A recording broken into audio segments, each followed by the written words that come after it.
Nagrajevali pa so tudi v Trebnjem, in sicer umetnike. Hkrati pa so v središču mesta že 34. v trebanjski koš naložili pestro vsebino. Poglejmo prispevek. Letošnja prireditev iz trebanjskega koša je imela močan umetniški pridih.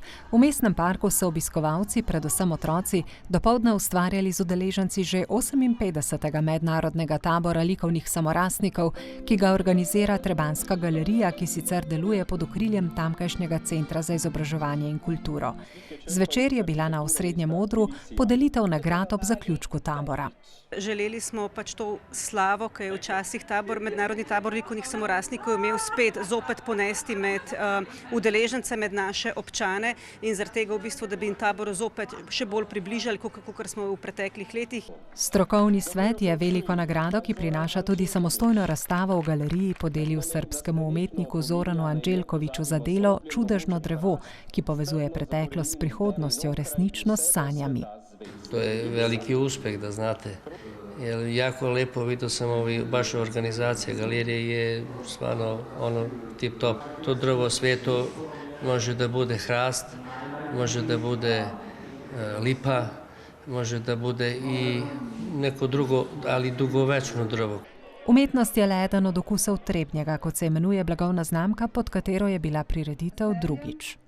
Okusi Trebnje niso to, kar na prvi pogled mislimo senzorične, kulinarične poglede, ampak širše predstavljamo dejansko vse našo dediščino, vse naše zanimivosti in dejansko bogato kulturo, ki jo ustvarjajo naša društva.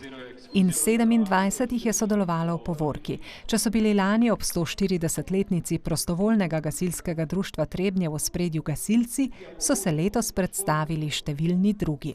Mi radi pridemo tle se pokazati še širši javnosti Trebnjega, da še ostali vidijo, kaj počnemo. Vzgajamo mlade v odgovorne mladostnike in potem tudi naprej.